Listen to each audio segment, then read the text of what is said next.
नमस्कार दोस्तों आज हम बात करने वाले हैं जनवरी 2018 में जो सेट का एग्जाम हुआ था उसके क्वेश्चन पेपर के बारे में। दोस्तों हमारे सामने हिंदी विषय का क्वेश्चन पेपर है।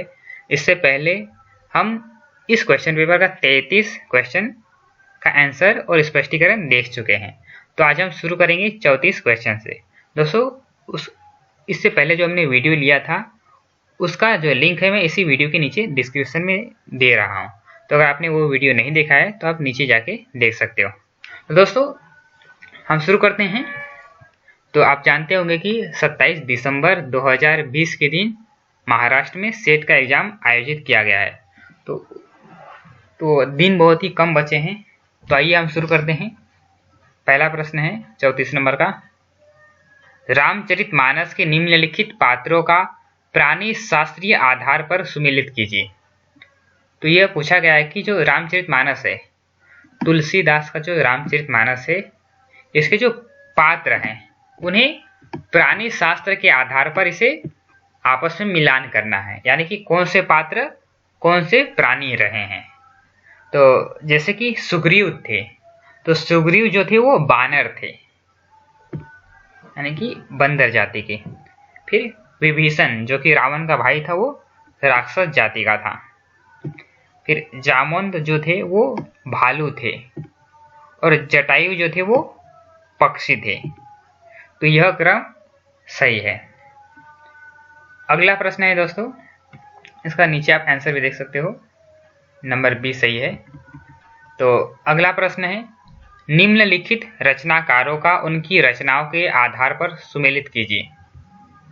तो इसका जो सही उत्तर है पहला है अज्ञेय। तो अज्ञेय का है बावरा अहेरी, नंबर 4। फिर धर्मवीर भारती का है सपना अभी, यानी कि बी का 3। आप देख सकते हो नीचे आंसर भी है नंबर सी। फिर नरेश मेहता का है अरण्या और धूमिल का है कल सुनना मुझे। दोस्तों कल सुनना मुझे ये धूमिल की रचना है जो कि 1977 में प्रकाशित हुआ था। तो धूमिल का जो 3 रचनाएं प्रमुख मानी जाती है, 3 काव्य संकलन। तो पहला जो था वो संसद से सड़क तक था जो कि 1972 में आया था। फिर कल सुनना मुझे ये 1977 में, और अंतिम जो था वो है सुदामा पांडे का प्रजातंत्र, ये 1984 में प्रकाशित हुआ था।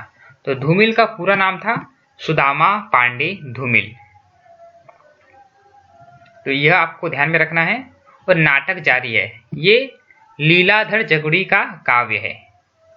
तो यह आपको ध्यान में रखना है कि अज्ञेय का है बावरा अहेरी, धर्मवीर भारती का है सपना अभी भी, फिर नरेश मेहता का है अरण्या, धूमिल का है कल सुनना मुझे, और नाटक जारी है यह काव्य है। दोस्तों यह ध्यान में रखना है कि यह नाटक नहीं है, यह काव्य है लीलाधर जगुड़ी का। दोस्तों अभी जो प्रश्न है ज़्यादातर रचना ही पूछी गई, इसलिए स्पष्टीकरण मैं कम दूंगा। इसके बाद जो हम अगला वीडियो बनाएंगे जिसमें स्पष्टीकरण देने लायक रहेगा उसमें मैं स्पष्टीकरण दूंगा। तो ये देख लेते हैं, निम्नलिखित कहानीकारों को उनकी कहानियों के साथ सम्मिलित कीजिए। तो कुछ कहानियां दिए गए हैं और उनका आपस में मिलान करना है। तो मोहन राकेश का है सेफ्टी पिन, तो ए का है 5 सेफ्टी पिन, मोहन राकेश का सेफ्टी पिन ये कहानी है। फिर कमलेश्वर का है अश्लील कहानी, रविंद्र कालिया का है 100 साल छोटी पत्नी, और राजेंद्र यादव का है जहां लक्ष्मी कैद है। दोस्तों जहां लक्ष्मी कैद है यह राजेंद्र यादव का कहानी है, और ये सेट के एग्जाम में कई बार पूछे गए हैं। तो आपको यह याद रखना है कि जहां लक्ष्मी कैद है ये राजेंद्र यादव का है, और सेफ्टी पिन ये जो है मोहन राकेश का है। ये सेट के एग्जाम में कई बार पूछे गए हैं, तो आपको यह बात ध्यान में रखना है। अगला प्रश्न हम देखते हैं, निम्नलिखित कहानियों और उनके पात्रों का सुमेलित कीजिए। तो कुछ इसमें कहानी दिए गए हैं और उनके पात्रों को आपस में मिलान करना है। तो पहला जो है वो है परिंदे। तो परिंदे का है लतिका। परिंदे ये निर्मल वर्मा की कहानी है, तो इसका सही उत्तर है परिंदे का लतिका। ये लतिका इसकी मुख्य नायिका है। और कफन, तो कफन ये प्रेमचंद की कहानी है और इसका जो पात्र है ये है बुधिया। फिर ठेस, ठेस ये फणीश्वरनाथ रेणु की कहानी है और इसके जो पात्र हैं वो है सिरचन, डिप्टी करेक्टर। इसके जो पात्र हैं वो सकल बाबू। तो इसका ऑप्शन ए सही है। अगला प्रश्न देख लेते हैं हम। अभी लगभग सभी रचनाएं हैं। तो निम्नलिखित उपन्यासों को उनके केंद्रीय भाव के साथ सुमेलित कीजिए। तो कुछ इसमें उपन्यास दिए गए और उसमें पूछा गया कि इसमें केंद्रीय भाव क्या है। तो पहला जो है पुनर्नवा। पुनर्नवा का है नंबर 2, यानी कि सामंती संस्कृति। पुनर्नवा ये हजारी प्रसाद द्विवेदी की रचना है। फिर निर्मला, निर्मला का है अनमेल विवाह। निर्मला ये प्रेमचंद की रचना है, उपन्यास है। फिर है वेदिन, यह निर्मल वर्मा की रचना है और वेदिन में हताशा और अवसाद का वर्णन है। तो ये बात आपको ध्यान में रखना है। और गली आगे मुड़ती है, इसका है युवा आक्रोश। तो अगला प्रश्न देखते हैं। निम्नलिखित नाट्य संस्थाओं को उनके मुख्यालय स्थान से सुमेलित कीजिए। दोस्तों यह आपको ध्यान में रखना है क्योंकि जितने भी सेट के एग्जाम होते हैं या आजकल नेट के भी एग्जाम हो रहा है, तो उनमें एक प्रश्न ऐसा आता है कि जो नाट्य संस्थाएं हैं उनका मुख्यालय कहाँ पर है। ये प्रश्न आते ही हैं। तो आपको क्या करना है, इसका स्क्रीनशॉट ले लेना है और आपको अच्छे से याद करके जाना है। तो हम देख लेते हैं कि कौन सी संस्थाओं का मुख्यालय कहाँ पर है। तो पहला है अनामिका। तो अनामिका का मुख्यालय है कोलकाता में। फिर दूसरा है रंगायन, रंगायन का मुख्यालय है भोपाल में। फिर तीसरा जो है थिएटर यूनिट, थिएटर यूनिट का मुख्यालय है मुंबई में। फिर कला संगम, कला संगम का मुख्यालय है पटना में। तो यह आपको ध्यान में रखना है। अगला प्रश्न हम देखते हैं। दोस्तों यह पूछी गई है कि निम्नलिखित शैलियों को उनकी विशेषता के साथ सुमेलित कीजिए। तो दोस्तों ये कुछ शैलियां हैं, ये रीति काल, मतलब माफ कीजिए रीति संप्रदाय। तो जब हम हिंदी भारतीय काव्यशास्त्र पढ़ते हैं तो उसमें जो रीति संप्रदाय पढ़ते हैं, तो रीति के कुछ शैलियां थी, क्योंकि रीति का अर्थ होता है पद्धति, शैली, यानी कि काव्य रचने की पद्धति या काव्य लिखने की जो शैली है उसे रीति कहा जाता है। तो अलग अलग विद्वानों ने इन रीति की कुछ शैलियां मानी हैं, तो उसे अलग अलग नाम दिया है। तो ये जो बाण भट्ट हुए, बाण भट्ट आपने नाम सुना होगा। तो बाण भट्ट जो कवि हुए हैं, आचार्य हुए हैं, उन्होंने इन जो शैलियां यानी कि रीति हैं, तो इसे दिशाओं के आधार पे 4 शैली माना है। यानी कि जैसे कि 4 दिशाएं होती है, पूर्व, पश्चिम, उत्तर, दक्षिण। तो उसी प्रकार इन्होंने 4 शैली माना है। उद्दीच्य, प्रतीच्य, दाक्षिणात्य और गौड़ीय।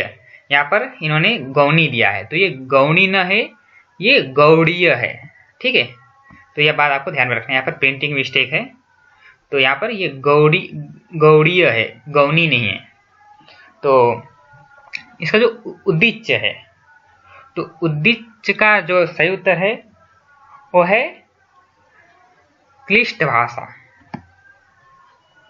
तो यह आपको ध्यान रखना है कि उद्दीच्य का है ये क्लिष्ट भाषा। तो उद्दीत से तात्पर्य उत्तर के लोग, यानी कि उत्तर के लोग श्रेष्ठ भाषा के प्रयोग करता है। तो यह बात आपको ध्यान में रखना है। कभी भी पूछा जाता है कि उद्दीच्य से क्या तात्पर्य है, तो उद्दीच्य यानी कि जो उत्तर के भाग है, उत्तर भाग के जो लोग हैं वो किस भाषा का प्रयोग करते थे? क्लिष्ट यानी कि जो कह सकते हैं कि एकदम मानक साहित्यिक श्लिष्ट भाषा होती है, तो उस भाषा का ये प्रयोग उद्दीच्य के लोग करते थे। और दूसरा है प्रतीच्य। तो प्रतीच्य क्या है? जो पश्चिम के लोग हैं, यानी कि उद्दीच्य से उत्तर के लोग और प्रतीच्य से पश्चिम के लोग। तो पश्चिम के लोग अर्थमात्र अथवा अर्थ गौरव को पसंद करते थे। यानी कि इसमें क्या है कि ये लोग थे जो काव्य में अर्थ तत्व को ज्यादा महत्व देते थे, इसलिए इसका सही उत्तर है केवल अर्थ। तो प्रतीच्य का है 3 नंबर, यानी कि केवल अर्थ। और दाक्षिणात्य यानी कि दक्षिण के लोग। तो दक्षिण के लोग जो थे वो उत्प्रेक्षा के प्रति आदर भाव रखते थे। तो यह बात आपको ध्यान में रखना है कि दक्षिण के जो लोग थे वो उत्प्रेक्षा यानी कि उत्प्रेक्षा जो अलंकार है उसके प्रति ये काफी आदर भाव रखते थे, यानी कि अपने काव्य में उत्प्रेक्षा अलंकार का अधिक प्रयोग करते थे। इसलिए इसका जो सही उत्तर है वो है नंबर 1, उत्प्रेक्षा का बहुत प्रयोग। और चौथा नंबर जो है, जो मैंने बताया कि ये गौणी नहीं है, गौड़ीय है। तो यह आपको ध्यान में रखना है कि यहाँ पर प्रिंटिंग मिस्टेक किया है सेट वालों ने, तो ये गौड़ीय है। थोड़ा लिखने में कठिनाई हो रही है, पर आप समझ जाइए कि इस तरह गौड़ीय है, ये गौणी नहीं है। ठीक है। तो गौणी यानी कि जो पूर्व के लोगों में केवल वर्णों का आडंबर मिलता है।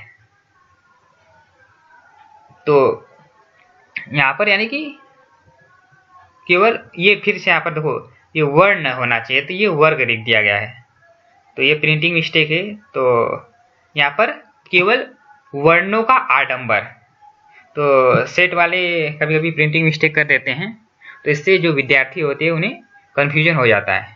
तो यहाँ पर भी देखो प्रिंटिंग मिस्टेक किया गया है, गौणी की जगह या गौड़ीय की जगह इन्होंने गौणी लिख दिया है और वर्णों की जगह यहाँ पर वर्गो लिख दिया है।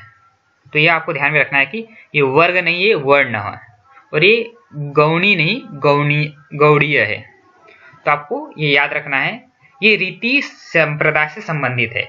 और बाण भट्ट यानी कि ये जितने भी प्रकार माने हैं, 4 शैली मानी है, ये किसने माना है? तो ये बाण भट्ट ने माना है। तो उन्होंने रीति यानी कि रीति को उन्होंने शैली शब्द का प्रयोग किया था। तो उन्होंने 4 शैलियां मानी थी, 4 दिशाओं की 4 शैली। तो पहला था उद्दीच्य जो कि क्लिष्ट भाषा से संबंधित था। फिर प्रतीच्य जो केवल अर्थ से, फिर दाक्षिणात्य जिसमें उत्प्रेक्षा का बहुत प्रयोग, और गौड़ीय केवल वर्णों का आडंबर। अगला प्रश्न हम देखते हैं, निम्नलिखित काव्य पंक्तियों को उनके कवियों के साथ सुमेलित कीजिए। दोस्तों इसमें कुछ काव्य पंक्तियां दी गई है और इसको आपको क्या करना है कि इनके जो कवि हैं उनसे आपको मिलाना है। दोस्तों ऐसे प्रश्न को आपको क्या करना है कि अगर मान लीजिए आपको इनका आंसर सभी का पता नहीं है, तो आपको क्या करना है कि इनमें से आपको कौन सा आंसर पता है। जैसे कि ये काफी फेमस पंक्ति है कि मैं नीर भरी दुख की बदली, तो ये महादेवी वर्मा का है। तो आपको खोजना है इसमें कि सी का 2 किस्में हैं, तो आपको इस तरह खोजना है जैसे कि जैसे सी, तो सी का 2, तो ये तीनों में है। तो अपना मतलब कभी कभी ये तीनों हो सकते हैं, पर ज्यादातर एक ही होते हैं। तो आपको इसे देखना है कि सी का 3 यानी कि इन तीनों में से कोई आंसर हो सकता है, और ये नहीं हो सकता क्योंकि इसका ये सी का 4 है। तो यानी कि इस तरह से आपको खोजना है, और ज्यादातर एग्जाम में ऐसे खोजोगे तो आप एक ही आंसर आपको पता है तो आप उसका आंसर सही दे सकते हो। तो मेरा रोदन मचल रहा है, कहता है कुछ गांव, ये जो पंक्ति है वो मैथिली शरण गुप्त की है। दूसरा है बाले तेरे बाल जाल में कैसे उलझा दूं लोचन, यह सुमित्रानंदन पंत का पंक्ति है। और दोस्तों सुमित्रानंदन पंत को प्रकृति का सुकुमार कवि कहा जाता है, यह बात आपको ध्यान में रखना है। ये छायावाद के कवि हैं सुमित्रानंदन पंत, और इन्होंने अपने कविताओं में प्रकृति का प्रकृति के सौंदर्य का वर्णन बहुत किया है और इसी कारण इन्हें प्रकृति के सुकुमार कवि कहा जाता है। तो बाले तेरे बाल जाल में कैसे उलझा दूं लोचन, यह सुमित्रानंदन पंत का है। फिर जैसे कि हमने बात किया था, मैं नीर भरी दुख की बदली, यह महादेव वर्मा का है। और अंतिम जो बचता है, देखता हूँ फूलते नहीं हैं फूल वैसे वसंत में जैसे नव कल्पना की डालों पर खिलते हैं। ये जो है वो निराला का काव्य पंक्ति है, सूर्यकांत त्रिपाठी निराला। तो आइए आगे देखते हैं अगला प्रश्न। तो इसमें कुछ पूछा गया है कि निम्नलिखित रचनाओं को उनके रचनाकारों के साथ सुमेलित कीजिए। तो इसमें कुछ रचनाएं दी गई है और उनका आपस में मिलान करना है। तो पहला जो है प्लेटो का जो काव्य है, काव्य ग्रंथ, वह है द रिपब्लिक। ठीक है, तो इनके 3 काव्य रहे हैं काव्य ग्रंथ, द रिपब्लिक, द स्टेटमेंट और द लॉज। हमने इसके ऊपर एक वीडियो बनाया था, प्लेटो का अनुकरण सिद्धांत, तो उसमें आप जाके देख सकते हो, जिसमें हमने प्लेटो का परिचय और उनके अनुकरण सिद्धांत के बारे में बताया है। तो प्लेटो का 3 रचनाएं हैं, the republic, the statement, the laws. और दोस्तों एक बात ध्यान में रखना है कि प्लेटो जो थे वो दार्शनिक थे और इन्होंने जो काव्य के संदर्भ में बातें कही है, इन्होंने कोई भी स्वतंत्र काव्य ग्रंथ नहीं लिखा है, यानी कि काव्य के ऊपर इन्होंने कोई भी स्वतंत्र रूप में ग्रंथ नहीं लिखा है। इन्होंने अपने द रिपब्लिक में जो कुछ काव्य के संदर्भ में बातें कही है उसे ही हम उनके सिद्धांत के रूप में देखते हैं। तो ये बात आपको ध्यान में रखना है कि प्लेटो ने काव्य शास्त्र के ऊपर कोई भी स्वतंत्र रूप में ग्रंथ नहीं लिखा है। इन्होंने काव्य के बारे में जो कुछ भी बातें कही हैं और वो बातें किसके अंदर है, द रिपब्लिक के अंदर है। उन्हीं बातों को आधार मानकर हम क्या करते हैं कि उनके सिद्धांत के रूप में वह देखते हैं। प्लेटो के सिद्धांत का नाम था अनुकरण सिद्धांत, जिसमें वह कहते हैं कि काव्य अनुकरण का अनुकरण है। तो अगला जो है अरस्तु जो है वो प्लेटो के शिष्य थे, तो इनके शिष्य हैं अरस्तु। तो अरस्तु का जो ग्रंथ है वो है पेरीपोएटिक्स। ये यूनानी भाषा का शब्द है, अंग्रेजी में से पोएटिक्स कहते हैं। तो इनके ग्रंथ का नाम अंग्रेजी में पोएटिक्स था और पेरीपोएटिक्स ये यूनानी शब्द है। क्रोचे, ये अरस्तु का भी सिद्धांत था। अरस्तु का एक सिद्धांत था अनुकरण सिद्धांत, दूसरा था विरेचन सिद्धांत और तीसरा था त्रासदी सिद्धांत। तो यह बात आपको ध्यान में रखना है।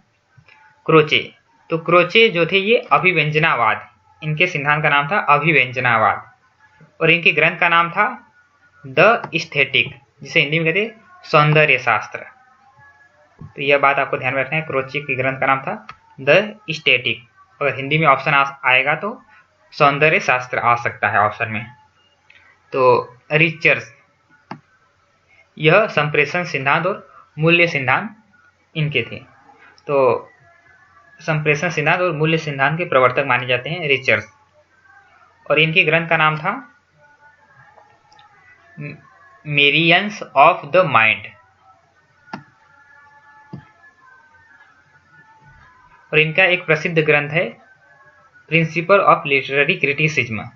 तो यह अक्सर प्रश्न आता है कि प्रिंसिपल ऑफ लिटरेरी क्रिटिसिज्म ये किसका ग्रंथ है, तो ये भी रिचर्स का ग्रंथ है। तो अगला प्रश्न हम देखते हैं, कहानियों के साथ कहानीकारों को सुमेलित कीजिए। तो कुछ कहानियां दी गई है और उनके कुछ लेखक दिए गए हैं, आपस में मिलान करना है। तो आप देख सकते हैं जैसे कि ईदगाह, तो ईदगाह जो है वो प्रेमचंद की रचना है। अपना अपना भाग्य ये जैनेन्द्र कुमार की रचना है। आकाशदीप यह जयशंकर प्रसाद की रचना है और लाल पान की बेगम यह फणीश्वर नाथ रेणु की रचना है। दोस्तों ये चारों ही रचनाएं यूजीसी नेट के सिलेबस में रखा गया है। और दोस्तों एक और महत्वपूर्ण बात, आपको क्या करना है कि यूजीसी नेट के पाठ्यक्रम जो नया पाठ्यक्रम है उसको देखना है और उसके जितने भी प्रमुख रचनाएं हैं, उसका प्रकाशन वर्ष और उसके कवि या लेखक, ये आपको पढ़ के अच्छे से याद करके जाना है, क्योंकि यूजीसी नेट के ही पाठ्यक्रम के आधार पे सेट में प्रश्न आते हैं। हम जो सेट का जब हम सिलेबस देखते हैं तो उसमें हम देखते हैं कि बहुत सी रचनाओं का नाम उसमें ऐड नहीं किया गया है, पर प्रश्न आ जाते हैं इन पे भी। जैसे कि आप देखोगे कि यूजीसी नेट का जो सिलेबस है तो उनमें ये चारों कहानियां हैं, परंतु सेट के सिलेबस में ये चारों कहानियों का नाम नहीं दिया गया, परंतु इसमें प्रश्न आए हैं। तो इसलिए आपको क्या करना है कि यूजीसी नेट का जो सिलेबस है उसी के हिसाब से आपको तैयारी करनी है। अगला प्रश्न हम देखते हैं। यह पूछा गया है कि रामचंद्र शुक्ल की रचनाओं का संगत वर्ग, जूम कर देता हूं तो ये विश्व प्रपंच, रस मीमांसा, चिंतामणि और मधुस्रोत, ये रामचंद्र शुक्ल के सभी आलोचना ग्रंथ हैं, जिसमें एक चिंतामणि ये निबंध संग्रह है। तो रामचंद्र शुक्ल का जो निबंध संग्रह उसका नाम था चिंतामणि, जो भी ये भी आलोचनात्मक निबंध है, क्योंकि रामचंद्र शुक्ल जो थे वो आलोचक थे, तो इसलिए इनके जो निबंध भी है ये मुख्य रूप से आलोचना के अंतर्गत ही आते हैं। अगला प्रश्न हम देखते हैं।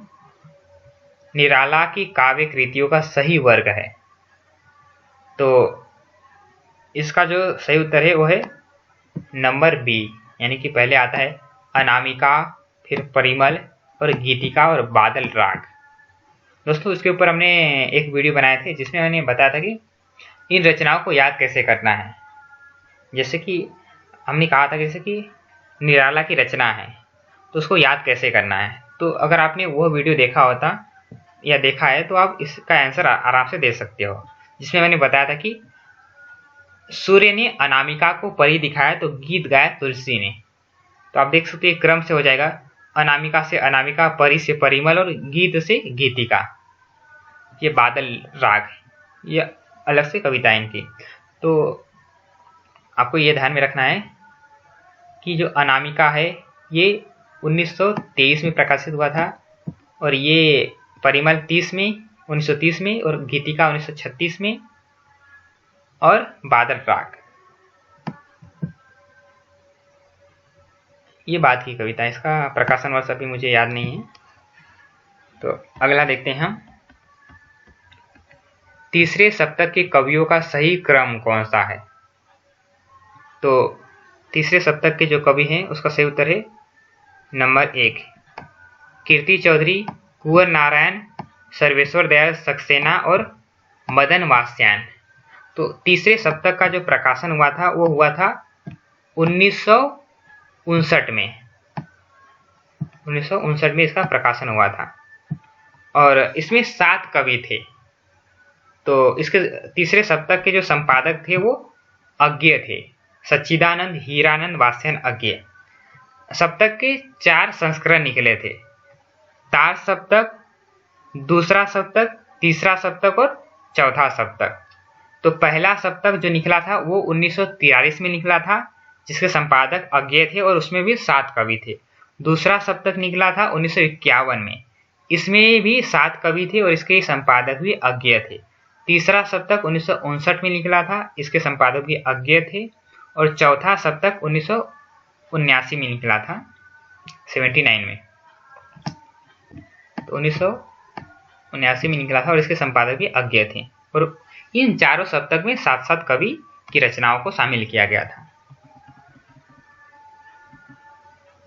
इसके ऊपर दोस्तों जो तार सप्तक है इनके जो प्रमुख कवि रहे हैं इसके ऊपर हम 1-2 दिन में एक वीडियो बनाएंगे, जिसमें हम एक क्रम से उसको याद करेंगे कि इनके अंदर कौन से सप्तक में कौन से कवि थे। तो अगला प्रश्न हम देख लेते हैं। सतसई रचनाओं का संगत वर्ग बताइए। तो इसका जो सही उत्तर है वो नंबर बी, रहीम सतसई, रुंद सतसई, चंदन सतसई, विक्रम सतसई।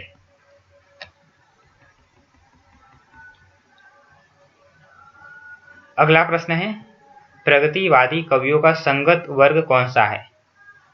तो इसका सही उत्तर है वो है नागार्जुन, केदारनाथ अग्रवाल, शिवमंगल सिंह, सुमन, त्रिलोचन। दोस्तों हम अभी अपने चैनल पर एक वीडियो का क्रम लेकर आए हैं, जिसमें हम बताते हैं कि इन रचनाओं को कैसे याद करना है, नहीं, इनकी कवियों की जन्म को कैसे याद करना है, उनकी रचनाओं को कैसे याद करना है, जिसमें हमने भारतेंदु युग और द्विवेदी युग का ले लिया है। 1-2 दिन में हम प्रगतिवाद, छायावाद और प्रयोगवाद का भी ले लेंगे। तो दोस्तों आपको क्या करना है कि जैसे मैंने कई बार बताया भी है कि आपको क्या करना है कि इन सभी कवियों को एक वाक्य में बना लेना है। इससे आपको क्या होगा कि अगर आपको जन्म याद नहीं भी है तो भी आप इसका आंसर दे सकते हो। जैसे कि इसके जो 5-6 प्रमुख कवि हैं उसे आप एक वाक्य में बना सकते हो। जैसे कि जो मैंने बनाए थे कि नागा केदार ने राम और शिव को तीनों लोक में रंगा। तो इसे नागा से नागा अर्जुन, केदार से केदारनाथ अग्रवाल, शिव से शिव मंगल सिंह सुमन और तीनों से त्रिलोचन और रंगा से रांगे राघव। तो इसके जो प्रमुख कवि हैं वो आपको क्रम से याद हो जाएंगे। जो नागा अर्जुन है इनका जन्म हुआ था 1910 में, केदारनाथ अग्रवाल का 1911 में, शिव मंगल सिंह सुमन का 1915 में, त्रिलोचन का 1917 में और रांगे राघव एक कवि है उनका हुआ है 1923 में। तो इस तरह से आपको याद हो जाएगा। रामविलास शर्मा भी आते हैं, उनका जन्म हुआ था 1912 में। तो आप इसे एक क्रम से याद कर सकते हैं कि नागा केदार ने राम और शिव को तीनों लोक में रंगा। इसे नागा से नागा अर्जुन, इनका जन्म 1910 में, केदारनाथ अग्रवाल का 1911 में, राम से रामविलास शर्मा 1912 में, शिव से शिव मंगल सिंह सुमन 1915 में, तीनों से त्रिलोचन शास्त्री 1917 में, रंगा से रांगे राघव। तो आपको एक वाक्य केवल याद रखना है कि नागा केदार ने राम और शिव को तीनों लोक में रंगा। तो इससे क्या होगा दोस्तों, आपको ये जो जन्म के ईयर है वो आप भूल भी जाओगे तो भी आपको क्रम याद रहेगा। तो आइए अगला प्रश्न देखते हैं हम। लोनजाइनस के अनुसार उदात्त के अवरोधक तत्वों का सही वर्ग कौन सा है? तो इसका जो सही उत्तर है वो है नंबर सी, यानी कि वाक्स्फीति, भावाडंबर, शब्दाडंबर, बलिष्ठता। तो ये उदात्त सिद्धांत जो है, लोनजाइनस का उदात्त सिद्धांत है, उसमें वे 5 मतलब काव्य के जो उदात्त के 5 तत्व मानते हैं। तो और इसमें से कुछ उन्होंने काव्य के अवरोधक तत्व माने हैं, यानी कि उन्होंने माना कि जो 5 तत्व है, अगर ये 5 तत्व काव्य में रहेंगे तो काव्य उदात्त बनेगा, अच्छा बनेगा, महान बनेगा। और ये तत्व नहीं रहेंगे, इसकी जगह पे कुछ अवरोधक तत्व रहेंगे, जिसमें वाक्स्फीति, भावाडंबर, शब्दाडंबर और बलिष्ठता ये रहेंगे। तो इससे काव्य क्या होगा, घटिया बनेगा, ऐसा लोनजाइनस का मानना था। तो अगला प्रश्न देखते हैं। असलक्ष्य क्रम ध्वनि का सही वर्ग कौन सा है? तो ये ध्वनि के कुछ भेद होते हैं। तो मुख्य रूप से 2 भेद होते हैं, असलक्ष्य क्रम ध्वनि और सलक्ष्य क्रम ध्वनि। तो इसके अंतर्गत आते हैं, इसका सही वर्ग है रस ध्वनि, भाव ध्वनि, रसाभास और भावाभास। तो ये इसका सही उत्तर है दोस्तों। इसमें कुछ दिया गया जैसे कि गुणीभूत व्यंग्य काव्य है ना, तो ये ध्वनि काव्य के उदाहरण है ना। तो आपको ये याद रखना है कि ध्वनि काव्य के 3 भेद हैं, ध्वनि काव्य, गुणीभूत व्यंग्य काव्य और चित्र काव्य। तो और ध्वनि के विधान, तो कभी कभी कन्फ्यूजन कर जाते हैं बच्चे। तो ये जो ये काव्य है ये ध्वनि काव्य के भेद है और ये ध्वनि के भेद है। तो ध्वनि के भेद कौन से हैं? असलक्ष्य क्रम ध्वनि और सलक्ष्य क्रम ध्वनि, है ना। और ध्वनि काव्य, ठीक है, ये ध्वनि का उदाहरण है और ये ध्वनि काव्य का उदाहरण है। तो ध्वनि काव्य के 3 भेद हैं, ध्वनि काव्य जिसमें व्यंग्य प्रमुख होता है, और गुणीभूत व्यंग्य काव्य जिसमें व्यंग्य गौण और वाच्यार्थ जो होता है वो प्रमुख होता है, और एक होता है जिसे कहते हैं चित्र काव्य। तो चित्र काव्य उसमें होता है जिसमें वाच्यार्थ प्रमुख होता है, वाच्यार्थ यानी कि अभिधा। तो जिसमें वाच्यार्थ प्रमुख होता है उसे कहते हैं चित्र काव्य। तो यह बातें आपको ध्यान में रखना है ये आनंदवर्धन का जो ध्वनि सिद्धांत है, तो आनंदवर्धन का ध्वनि सिद्धांत है। और आनंदवर्धन के जो रचना का नाम था वो था ध्वन्यालोक। तो ध्वन्यालोक में ये काव्य के कुछ भेद मानते हैं। तो जो ध्वनि काव्य के उन्होंने 3 भेद माने हैं। पहला है ध्वनि काव्य, दूसरा है गुणीभूत व्यंग्य काव्य और तीसरा है चित्र काव्य। उन्होंने कुछ ध्वनि के भी भेद माने हैं। तो ध्वनि के 2 भेद माने मुख्य रूप से, असलक्ष्य क्रम ध्वनि और सलक्ष्य क्रम ध्वनि। तो अगला प्रश्न हम देखते हैं, भामह द्वारा निर्देशित काव्य गुणों की दृष्टि से संगत वर्ग है। तो भामह के अनुसार जो काव्य के गुण होते हैं, तो उसमें अलंकार, वत्ता, ओज, समाधि, कांता, तो ये काव्य के जो गुण हैं ये रीति संप्रदाय में आते हैं। तो रीति को काव्य के गुण भी कहते हैं। तो अलग अलग विद्वानों ने काव्य के अलग अलग गुण माने हैं। जैसे वामन है, तो वामन काव्य के 20 गुण मानते हैं, 10 शब्दगत और 10 अर्थगत। तो मनमठ हैं, भामह हैं, ऐसे ऐसे अलग अलग विद्वानों ने माने। और मुख्य रूप से काव्य के 3 गुण माने जाते हैं। पहला है माधुर्य गुण, ओज गुण और प्रसाद गुण। तो यह बात आपको ध्यान में रखना है कि काव्य के 3 मुख्य गुण माने गए हैं। पहला है ओज, माधुर्य और प्रसाद। ठीक है, ये बात आपको ध्यान में रखना है। आगे देखते हैं हम, काव्य शास्त्रीय ग्रंथों का काल क्रमानुसार संगत वर्ग कौन सा है। तो इसका संगत वर्ग है काव्यादर्श, ध्वन्यालोक, वक्रोक्ति जीवितम और साहित्य दर्पण। तो दोस्तों, आपको इससे पहले जब मैंने काव्य शास्त्र बताया था, तो उसमें मैंने बताया था कि आपको क्या करना है कि ये जो रचनाएं हैं उसको कैसे याद करना है कि आपको सिर्फ इतना करना है कि इनके जो आचार्य हुए, इनके जो लेखक हुए, उनका आपको जन्म याद रखना है। उससे आपको इसका क्रम आसानी से याद हो जाएगा। जैसे कि ये काव्यादर्श जो है वो दंडी की रचना है। एक काव्य प्रकाश भी होता है जो कि मनमठ की रचना है। तो विद्यार्थी इन दोनों में कंफ्यूज हो जाते कभी कभी। तो आपको क्या याद रखना है कि देखो, दंडी में भी द है और काव्यादर्श में भी द है, तो इसलिए जिसमें द रहेगा वो दंडी की रचना रहेगी। तो काव्यादर्श ये दंडी की रचना है, और फिर ध्वन्यालोक ये आनंदवर्धन की रचना है। फिर वक्रोक्ति जीवितम ये कुंतक की रचना है, और साहित्य दर्पण ये विश्वनाथ की रचना है। तो सबसे पहले दंडी आते हैं, फिर आनंदवर्धन आते हैं, फिर कुंतक आते हैं, और फिर विश्वनाथ। तो इस क्रम से अगर मान लीजिए इन आचार्यों का क्रम, इनका जन्म आपको याद रहा, तो इनकी रचनाओं को आप आसानी से सॉल्व कर सकते हो। तो अगला प्रश्न हम देखते हैं, हिंदी की कथा साहित्य केंद्रित पत्रिकाओं का संगत वर्ग है।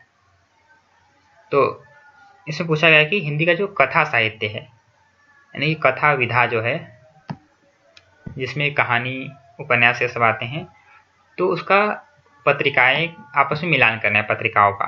तो इसका सही उत्तर है बी, हंस, कथाक्रम, कथादेश और सारिका। ये सभी कथा से संबंधित पत्रिकाएं हैं, जिसमें केवल कथाएं प्रकाशित होती हैं।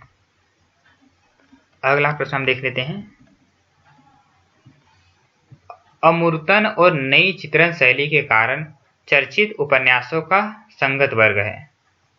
तो इसका सही उत्तर है नंबर 1, अपने से अलग, दीवारों में एक खिड़की रहती थी, हसिया हरक्यूलीज की हैरानी, विमल उर्फ जाए तो जाए कहाँ।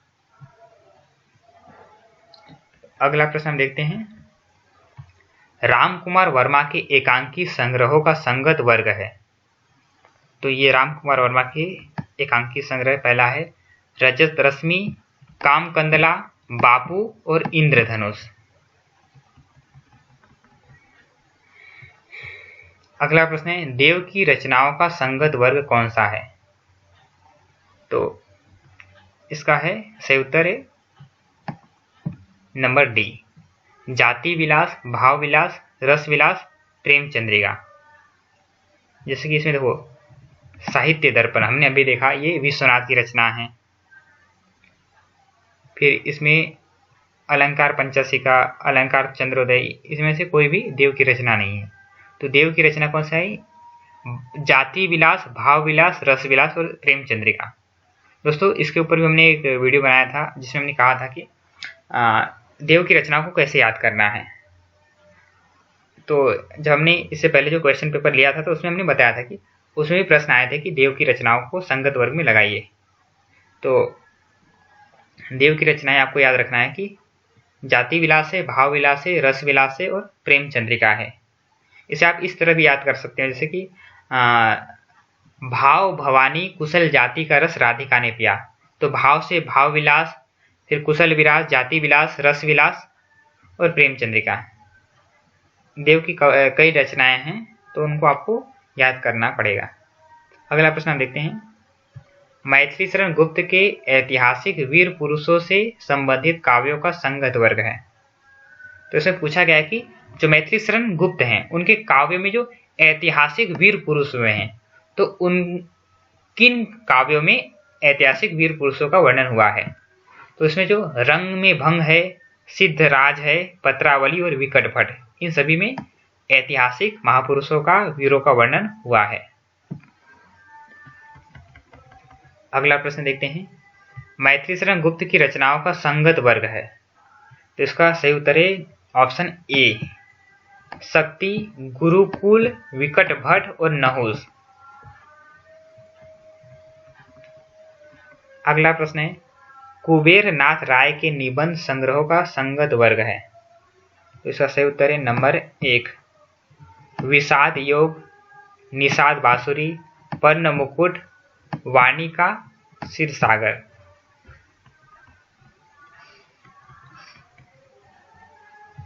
अगला प्रश्न है, प्रेमचंद के कहानी संग्रहों का संगत वर्ग है। तो इसका जो सही उत्तर है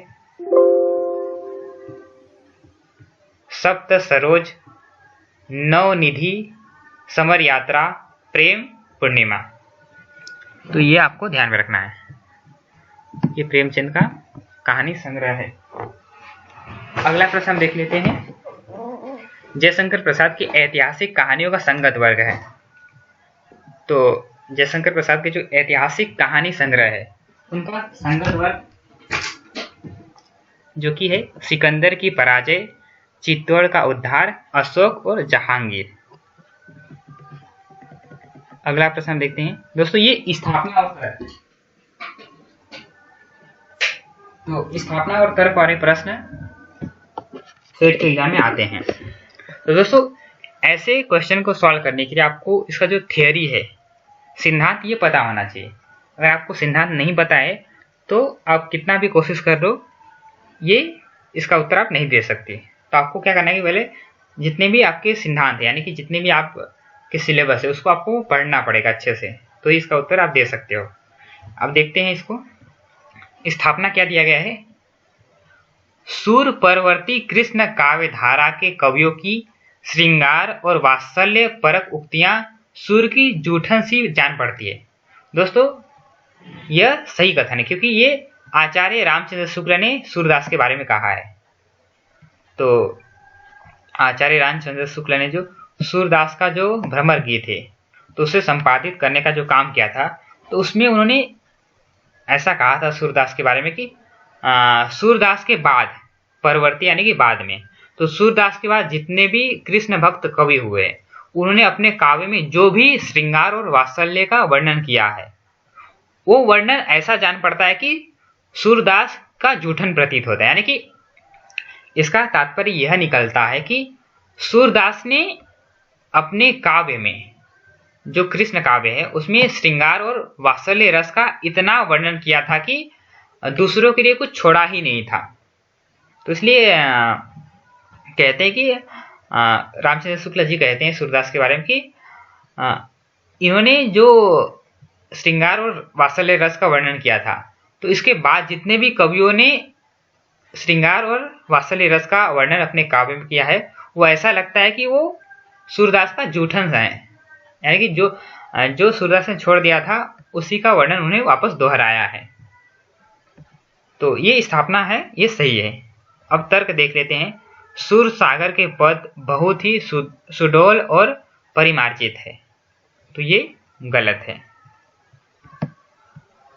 क्योंकि सुर सागर के जो पद हैं वे सुडौल और परिमार्जित नहीं है, यानी कि एकदम अच्छे तरीके से, अच्छे ढंग से उसको क्रमबद्ध तरीके से नहीं लिखा गया है, इसलिए ये ऑप्शन गलत है। तो इसका सही उत्तर है स्थापना तर्क, यानी कि स्थापना जो है वो सही है और जो तर्क है वो गलत दिया गया है। अगला प्रश्न हम देख लेते हैं। राम काव्य धारा में भक्ति सर्वांगपूर्ण प्रतीत होती है, तो ये स्थापना जो है वो सही है, क्योंकि जब हम राम काव्य पढ़ते हैं तो उसमें हम देखते हैं कि जो भक्ति का वर्णन किया गया है तो उसमें जो सर्वांग यानी कि वो अपने आप में पूरी तरह से पूर्ण है, उसमें कुछ भी कमी नहीं देखने को मिलती है, इसलिए ये जो स्थापना है वो सही है। फिर तर्क जो दिया गया है कि तुलसी में केवल उत्कट भक्ति के दर्शन होते हैं, तो यह गलत है, क्योंकि देखो इसमें केवल शब्द का प्रयोग किया गया है। तो जहां पर भी तर्क में केवल शब्द का प्रयोग किया रहता है उसमें अधिकांश जो तर्क रहते हैं वो गलत रहते हैं। तो यह बात आपको ध्यान में रखना है कि जहां पर भी आपको तर्क में केवल शब्द का प्रयोग देखे तो समझ लेना कि 90% वो वाक्य गलत है।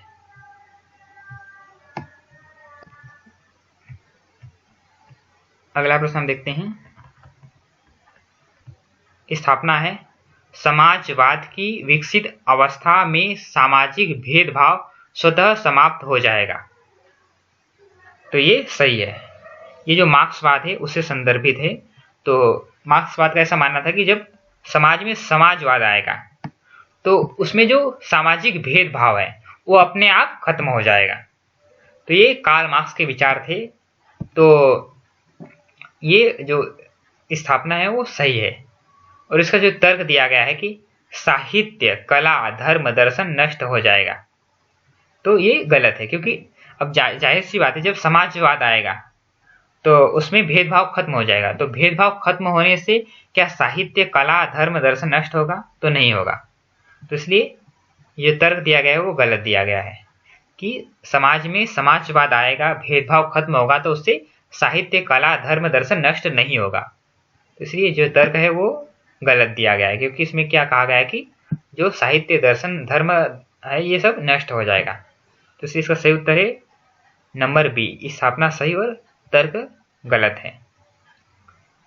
अगला प्रश्न है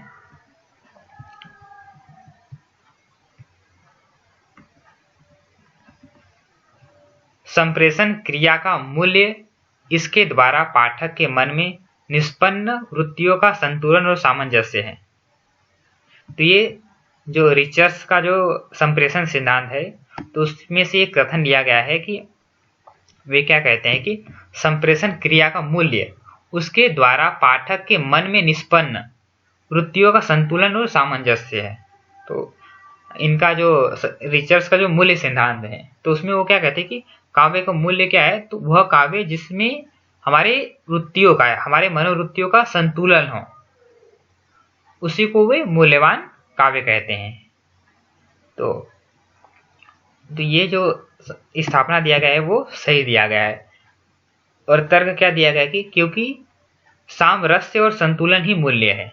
तो जैसे मैंने कहा कि वे क्या कहते हैं कि मूल्य सिद्धांत में क्या है कि हमारे मनोवृत्तियों में सामंजस्य होना चाहिए, संतुलन होना चाहिए।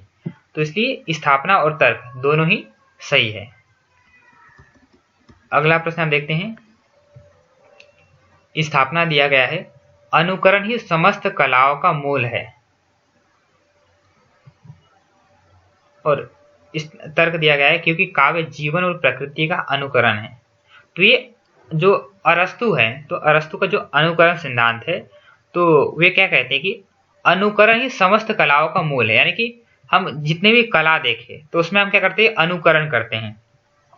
तो किसका अनुकरण करते हैं? तो हम प्रकृति का अनुकरण करते हैं, अपने जीवन का अनुकरण करते हैं। जैसे कि हम कोई भी काव्य पढ़ते हैं तो उसमें हम देखते हैं कि कवि क्या करता है कि प्रकृति का अनुकरण करता है या किसी के जीवन का अनुकरण करते हुए काव्य लिखता है। तो इसलिए अरस्तु का कथन ये जो है कि अनुकरण ही समस्त कलाओं का मूल है, तो ये सही है। और इसका जो तर्क दिया गया है कि क्योंकि काव्य जीवन और प्रकृति का अनुकरण है, तो यह भी बात सही है, क्योंकि अरस्तु ने क्या कहा था कि अनुकरण क्या है, तो प्रकृति का पुनर्सर्जना ही अनुकरण है, ऐसा अरस्तु का मानना था। तो ये ऑप्शन सही है, काव्य जीवन और प्रकृति का अनुकरण है। दोस्तों ऐसे प्रश्न आपको तभी सही होंगे जब आपने थियरी पढ़ा हो, आपने सिद्धांत नहीं पढ़े हैं तो फिर इसका आंसर का उत्तर देना थोड़ा कठिन होगा, तो इसके लिए आपको सिद्धांत पढ़ने पड़ेंगे। तो अगला प्रश्न देखते हैं। स्थापना दिया गया है, शब्द मन में विश्वास और आस्था उत्पन्न कर सकते हैं, आनंद में निमग्न कर सकते हैं। तो यह ऑप्शन स्थापना सही है, क्योंकि शब्द जो होता है वो मन में एक विश्वास और आस्था को जन्म देता है, और इससे ही क्या होता है, आनंद में निमग्न, यानी कि इसी से हम आनंद की प्राप्ति करते हैं। तो इसलिए ये स्थापना जो है वो सही है। अब तर्क देख लेते हैं क्या है। क्योंकि काव्य की अवधारणा है यश अर्थ अकल्याणकारी। तो देखो ये ऑप्शन इसी कारण गलत हो गया, क्योंकि देखो यहाँ पर अगर कल्याणकारी होता तो ये भी ऑप्शन सही होता, क्योंकि काव्य की जो अवधारणा है वो उसमें हम कहते हैं काव्य का उद्देश्य में तो यश आ जाता है, अर्थ की प्राप्ति भी आ जाता है, परंतु अकल्याणकारी नहीं आता। उसमें क्या आता है, कल्याणकारी, लोकहित, समाज हित, लोक कल्याण। तो इसमें अकल्याण के कारण ही ये वाक्य क्या है, ये गलत हो गया है, तो तर्क गलत है। तो इसका सही उत्तर है नंबर 1, स्थापना सही है और तर्क गलत दिए गए हैं। अगला प्रश्न आप देखते हैं। स्थापना दिया गया है, सादृश्य के कारण उपमेय में उपमान का भ्रम होता है। तो सादृश्य के कारण उपमेय में उपमान का भ्रम होता है, तो वहां पर क्या आता है, भ्रांतिमान अलंकार। तो ये भ्रांतिमान अलंकार की व्याख्या है कि जब सादृश्य के कारण, सादृश्य का अर्थ होता है समानता के कारण, तो समानता के कारण जब उपमेय और उपमान का भ्रम होता है तो उसे कहते हैं भ्रांतिमान अलंकार। तो इसके ऊपर अगर आप चाहो तो कमेंट बॉक्स में करके बताना, मुझे लिख के बताना, मैं अलंकारों के ऊपर भी एक अलग से वीडियो बनाऊंगा। तो दोस्तों ये ध्यान में रखना है कि सादृश्य यानी कि समानता के कारण जब उपमेय में उपमान का, दोस्तों उपमेय और उपमान क्या होता है, तो उपमेय यानी कि जिसके साथ हम तुलना करते हैं। जैसे फॉर एग्जांपल मान लीजिए, जैसे हम किसी को कहे कि आपका मुख चांद के समान है, तो जिससे हम ये कहे कि भाई आपका मुख, यानी कि जैसे मान लीजिए किसी लड़की को कहे कि भाई आपका मुख चांद के समान है, तो लड़की क्या हुई, लड़की उपमेय हुई। और उपमान क्या हुआ, तो उपमान जिसके हम उपमा दे रहे, तो उपमा किसकी दे रहे, चांद की उपमा दे रहे हैं, तो उपमेय लड़की हुई और उपमान क्या हुआ, वो चांद हुआ। तो सादृश्य के कारण उपमेय में उपमान का जब भ्रम होता है तो वहां पर भ्रांतिमान अलंकार होता है। तो स्थापना ये सही दिया गया है। अब तर्क देख लेते हैं, तर्क क्या दिया गया है। उपमेय का निषेध कर, उपमेय का निषेध कर उपमान की स्थापना ही संदेह की मूल अवस्था होती है। तो ये ऑप्शन गलत है। उपमेय का निषेध कर उपमान की स्थापना ही संदेह की मूल अवस्था होती है, तो इसका भ्रांतिमान अलंकार से कोई भी संबंध नहीं है। तो इसलिए ये ऑप्शन जो है, तर्क जो है वो गलत है। तो इसका सही उत्तर है स्थापना जो है वो सही है और तर्क गलत है। अगला प्रश्न है, स्थापना दिया गया है, भारतेंदु के नाटकों की रचना शैली में मध्य मार्ग का अवलंबन दिखाई देता है। तो भारतेंदु के जो नाटकों की जो रचना शैली है उसमें मध्य मार्ग से तात्पर्य यह है दोस्तों कि इन्होंने जो भारतीय नाट्य पद्धति है और पाश्चात्य नाट्य पद्धति, उन दोनों का समन्वय करके नाटक लिखे थे, इसलिए इसे कहते हैं मध्य मार्ग। यानी कि इन्होंने किसी भी मार्ग को, यानी कि किसी भी शैली को मानने से इनकार नहीं किया था। इन्होंने भारतीय पद्धति को भी अपनाया था और पाश्चात्य पद्धति को भी अपनाया था, इसलिए इन्होंने मध्य मार्ग का अवलंबन किया था। तो ये जो ऑप्शन है स्थापना जो है वो सही है। दूसरा जो है, क्योंकि भारतेंदु भारतीय नाट्य शैली को छोड़ अंग्रेजी नाटकों की नकल पर चले, तो ये गलत है। क्योंकि अगर देखिए आप इसी वाक्य को पढ़े तो आपको पता चल जाएगा कि इसमें क्या कहा गया है कि भाई भारतेंदु के नाटकों की रचना शैली में मध्य मार्ग का अवलंबन किया गया, यानी कि वे किसी एक मार्ग को लेकर नहीं चलते, न भारतीय शैली को लेकर चलते हैं न पाश्चात्य शैली को लेकर चलते, वे दोनों में समन्वय बैठाकर चलते हैं। तो इसी को तर्क में क्या दिया गया कि भारतेंदु भारतीय नाट्य शैली को छोड़ अंग्रेजी नाटकों की नकल पर चले थे। तो यहाँ पर ये जो है ये आपस में मिलान नहीं होता, क्योंकि यहाँ तो कहता है कि ये मध्य मार्ग यानी कि दोनों को अपनाकर चलते थे, और इसमें ये कह रहा है कि भाई भारतीयों को छोड़कर ये नाटकों की नकल पर चले आए थे, यानी कि जो अंग्रेजी नाटक है पाश्चात्य शैली है उसकी नकल में ये नाटक लिखना इन्होंने शुरू किया था। तो इसलिए जो स्थापना है वो सही है और तर्क जो है वो गलत है। अगला प्रश्न हम देखते हैं। स्थापना है, काव्य का मुख्य कार्य बुद्धि के सामने विचार लाना है। तो काव्य का मुख्य कार्य क्या है? बुद्धि के सामने विचार लाना है। तो ये ऑप्शन जो है वो गलत है, क्योंकि काव्य केवल इसलिए नहीं लिखा जाता कि हम अपने दिमागों से सोचे सिर्फ। तो काव्य में केवल बुद्धि का वर्णन नहीं होता, उसमें हृदय का भी काम रहता है। तो इसलिए ये ऑप्शन जो है कार्य का मुख्य कार्य बुद्धि के सामने विचार लाना, ये गलत है। इसका जो तर्क दिया गया है, काव्य विचार प्रसार का सर्वाधिक प्रचलित माध्यम है। तो यह भी गलत है कि काव्य क्या है, हमारे विचारों को फैलाने का सर्वाधिक प्रचलित माध्यम है। तो ये गलत है, यानी कि दोनों स्थापना और तर्क दोनों ही गलत हैं। अगला प्रश्न देखते हैं। वक्रोक्ति सिद्धांत महत्वपूर्ण सिद्धांत है। तो जाहिर सी बात है कि ये भारतीय काव्य शास्त्र के सिद्धांत है एक वक्रोक्ति सिद्धांत, तो ये महत्वपूर्ण सिद्धांत है, ये सही है। अब तर्क देख लेते हैं हम। क्योंकि काव्य चमत्कार के सूक्ष्म विश्लेषण के लिए यह सिद्धांत एक सूक्ष्म व्यापक और सर्वांगीण कसौटी का काम कर सकता है। तो ये जो तर्क भी दिया गया है वो भी सही दिया गया है, यानी कि स्थापना और तर्क दोनों सही है। अगला प्रश्न देखते हैं।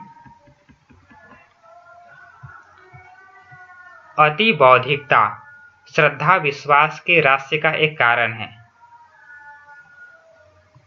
तो ये ऑप्शन जो है वो सही है, क्योंकि अति बौद्धिकता यानी कि हम हर चीज को अपने दिमाग से सोचे तो जो श्रद्धा विश्वास है उसका रास्ते होने लगेगा, उसका गिरावट होने लगेगा।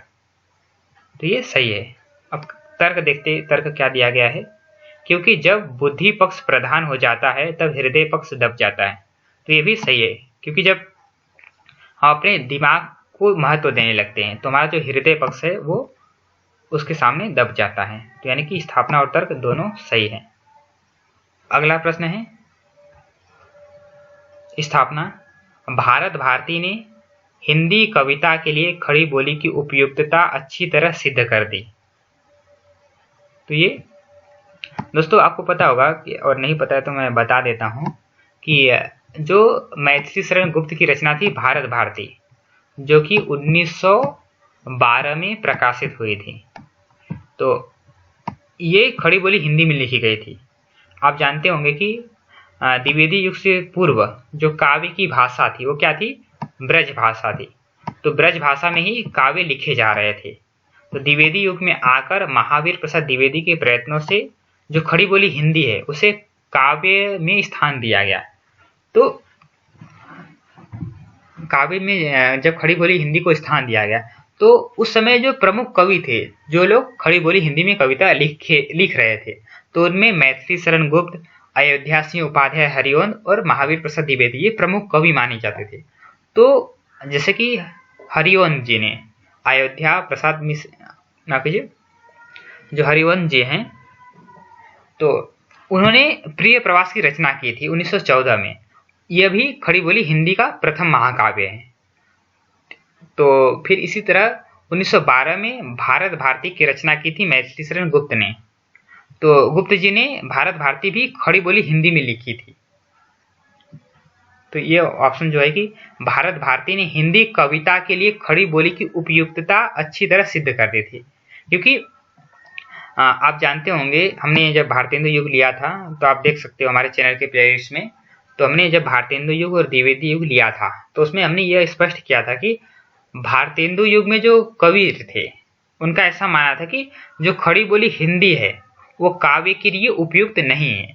स्वयं भारतेंदु हरिश्चंद्र, जॉर्ज ग्रियर्सन ऐसे विद्वानों ने क्या कहा था कि भाई खड़ी बोली हिंदी में गद्य रचनाएं तो लिखी जा सकती है, उसमें नाटक लिखे जा सकते हैं, कहानी लिखी जा सकते हैं, उपन्यास लिखे जा सकते हैं, परंतु काव्य नहीं लिखे जा सकते।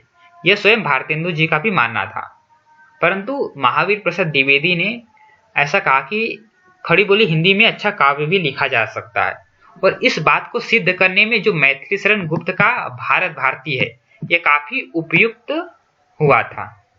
तो इसलिए ये कथन जो है वो सही है कि भारत भारती ने हिंदी कविता के लिए खड़ी बोली की उपयुक्तता अच्छी तरह सिद्ध कर दी थी कि भाई खड़ी बोली हिंदी में भी अच्छी कविता लिखी जा सकती है। अब तर्क देख लेते हैं। तर्क क्या दिया गया है कि भारत भारती में भविष्य निरूपण का प्रयास है।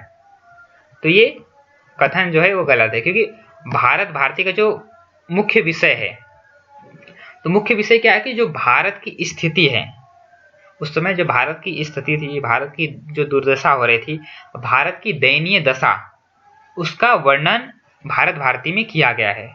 दोस्तों हमने अपने चैनल पे भारत भारती की जो प्रस्तावना है उस नाम से हमने एक वीडियो बनाया था, और हमने इसमें देखा था कि मैथिली शरण गुप्त जी ने अपने प्रस्तावना में क्या बात कहा है भारत भारती को लेकर, और भारत भारती क्यों लिखा गया था, उसके विषय क्या थे, उसके ऊपर किन ग्रंथों का प्रभाव पड़ा था। तो इसके ऊपर हमने एक वीडियो बनाया था जिसमें हमने देखा था कि भारत भारती की भूमिका में मैथिली शरण गुप्त जी ने क्या लिखा था। तो अगर आपने वह नहीं देखा है तो हमारे चैनल के प्लेलिस्ट में जाके आप देख सकते हो। तो इसलिए ये जो तर्क दिया गया है वो गलत दिया गया है, क्योंकि भविष्य निरूपण यानी कि भविष्य के बारे में जो बातें कही गई है इसमें भारत भारती में नहीं की गई है। ठीक है, तो ये काव्य का विषय ये जो है ये इसमें नहीं आता है, तो इसलिए ये गलत है। तो स्थापना जो है ये सही है और तर्क जो है वो गलत है। अंतिम प्रश्न जो है, स्थापना दिया गया है कि ठाकुर जगमोहन सिंह के काव्य में प्रकृति के रूप माधुर्य की सच्ची अनुभूति विद्यमान है। ये सही है, क्योंकि भारतेंदु युग में इकलौते ऐसे कवि है जगमोहन सिंह जिन्होंने प्राकृतिक छटा का वर्णन किया है। तो यह बात आपको ध्यान में रखनी है कि द्विवेदी युग, माफ कीजिए, भारतेंदु युग में किसी कवि ने जो प्रकृति रूप के जो माधुर्य रूप है उसका अच्छा वर्णन किया है तो वे जगमोहन सिंह ही है। तो इसलिए ये जो कथन है वो सही है। तर्क जो दिया गया है कि भारतेंदु युग के सभी कवियों में प्रकृति के प्रति विशेष प्रेम था, तो ये गलत है, क्योंकि भारतेंदु युग में हम देखते हैं कि जब हमने देखा था तो हमने देखा था कि भारतेंदु युग में कवियों ने प्रकृति के उद्दीपन रूप का वर्णन किया है। उसमें भी उन्होंने नाम परिगणन शैली को अपनाया है। नाम परिगणन शैली दोस्तों ये होता है कि केवल प्रकृति के वस्तुओं को नाम गिना देना, उसका विस्तार के साथ गहराई के साथ वर्णन न करना। तो इन्होंने क्या किया था कि केवल जो प्रकृति चित्रण है उसका केवल निर्वाह किया था कि भाई नाम मात्र के लिए इन्होंने प्रकृति चित्रण किया था। तो केवल जगमोहन सिंह ने प्रकृति के सौंदर्य का वर्णन किया था अच्छे से, और बाकियों ने केवल उसका नाम मात्र वर्णन किया था। तो इसलिए जो तर्क है वो गलत है और स्थापना सही है। तो दोस्तों यह था जनवरी 2018 में जो सेट का पेपर हुआ था। तो दोस्तों जनवरी 2018 में जो सेट के पेपर हुए थे तो उसमें हिंदी विषय के 2 पेपर हुए थे, क्योंकि पहले सेट के 3 पेपर होते थे। तो पहला पेपर जो कि रिसर्च से संबंधित था, जो कि अभी भी है, और दूसरा और तीसरा जो पेपर था वो विषय से संबंधित था, यानी कि हिंदी विषय से। तो दूसरे पेपर में 50 प्रश्न आते थे और तीसरे पेपर में 75 प्रश्न आते थे। इस तरह कुल मिलाकर 250 मार्क्स होते थे, यानी कि 125 प्रश्न होते थे और उसके 250 मार्क्स होते थे, और पहले पेपर के 100 मार्क्स, यानी कि पहले 350 मार्क्स का पेपर होता था, परंतु अभी 300 मार्क्स का ही पेपर होता है, और जो दूसरा पेपर होता है उसमें 100 प्रश्न आते हैं। तो इसलिए इसमें 75 प्रश्न ही हैं। तो इसका जो अगला भाग है, यानी कि ये हमने लिया तीसरा पेपर जिसमें 75 प्रश्न है, इसके बाद हम लेंगे दूसरा पेपर 2018 जनवरी में जो पेपर हुए थे सेट के, उसमें जो 50 प्रश्न आए थे उसका जो उस अगला प्रश्न है, तो इसके ऊपर हम जो वीडियो बनाएंगे तो कल या परसों में हम उसके ऊपर भी एक वीडियो बनाएंगे। तो दोस्तों अगर आपको यह प्रस्तुतिकरण अच्छा लगे तो वीडियो को लाइक कीजिए, चैनल को सब्सक्राइब कीजिए और दोस्तों के साथ शेयर कीजिए। धन्यवाद।